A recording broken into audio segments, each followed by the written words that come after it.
signal generator or generation.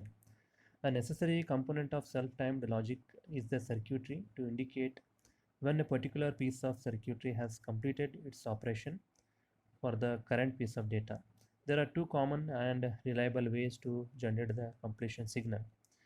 First one is called as dual rail coding. Okay, so here as you can see, there is a redundant signal representation to include transition states. One common approach to completion signal generation is the use of dual rail coding. It actually requires the introduction of redundancy in the data representation in order to signal that a particular bit is in either a transition or a steady state mode. Consider the redundant data model represented as shown in this figure. Okay, two bits B0 and B1 are used to represent signal data bit B. For the data to be valid or the computation to be completed, the circuit must be in a legal zero. That is legal zero. You can just check out the truth table. B0 should be equal to 0 and B1 should be equal to 1. Then B will be under the state 0, or it should be the circuit must be in legal 1 state. That will happen once B0 is 1 and B1 is 0, and the states B0 equal to 0 and B1 equal to 0 happens, then this condition signals that the data are non-valid and the circuit is in either a reset or transition mode. When the bit values of B0 equal to 1 and B1 equal to 1, then this state is illegal and should never occur in an actual circuitry. Okay, now this is a circuit that is generation of completion signal in a DCVSL. So the circuit that actually implements such a redundant representation is shown in this particular slide, which is dynamic version of DCVSL logic style, where the clock is replaced by the start signal. DCVSL uses a redundant data representation by nature of its differential dual rail structure. When the start signal, all of you please refer to the circuit diagram. When the start signal is low, right, start signal, you can see it has been connected to between two PMOSs. Low, the circuit is precharged by the PMOS transistors. Okay, and the output that is B0 and B1 goes in the reset transition state, that is 0 0.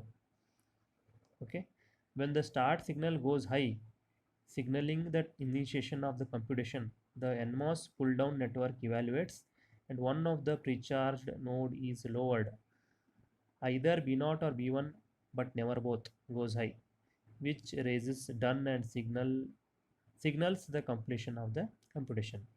DCVSL is more expensive in terms of area than a non-redundant circuit due to its differential nature. The computation generation is performed in series with the logic evaluation, and its delay adds directly to the total delay of the logic block. The completion signals of all the individual bits must be combined to generate the completion for the n-bit data word. Completion generation thus comes at the expense of both area and speed. The benefits of the dynamic timing generation often justify this overhead.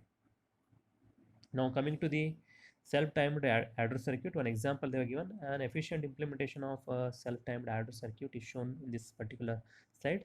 A Manchester carry scheme is used to boost the circuit of performance. So this is one Manchester carry scheme CMOS logic circuit they have designed.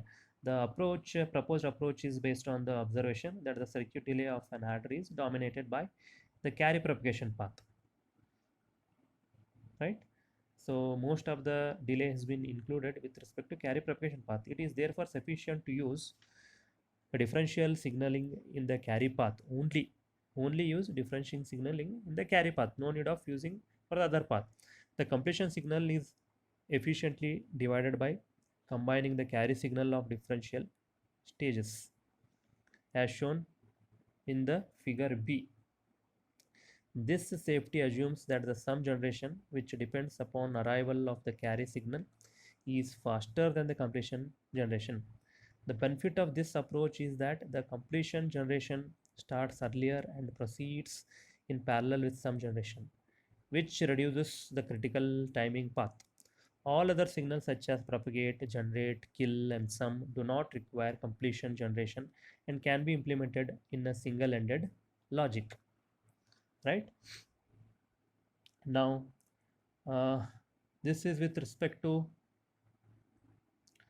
an alternative completion detection circuit using current sensing. Now, before this, actually, we need to see one more circuit, that is completion signal generation with replica delay.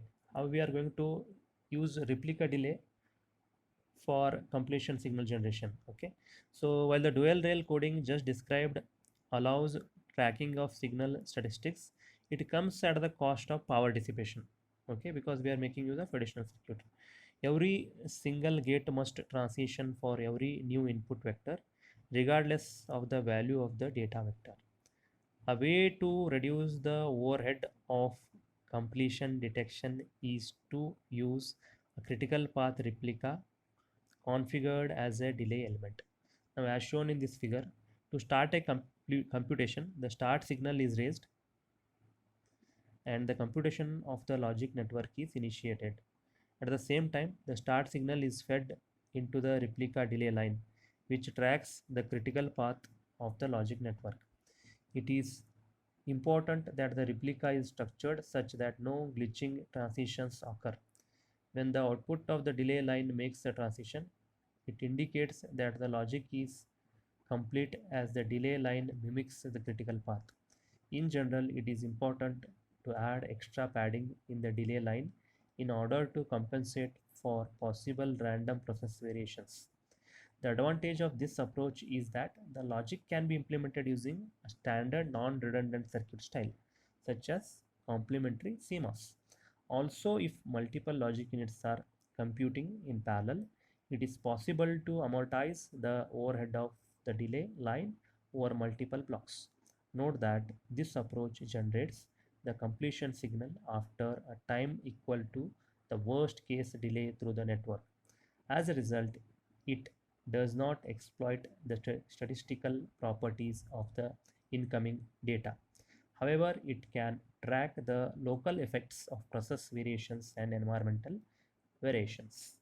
This approach is widely used to generate the internal timing of semiconductor materials, semiconductor memories, where self timing is a commonly used technique. Okay, now let me stop the video here. Then I will continue the next part in the next video. Thank you.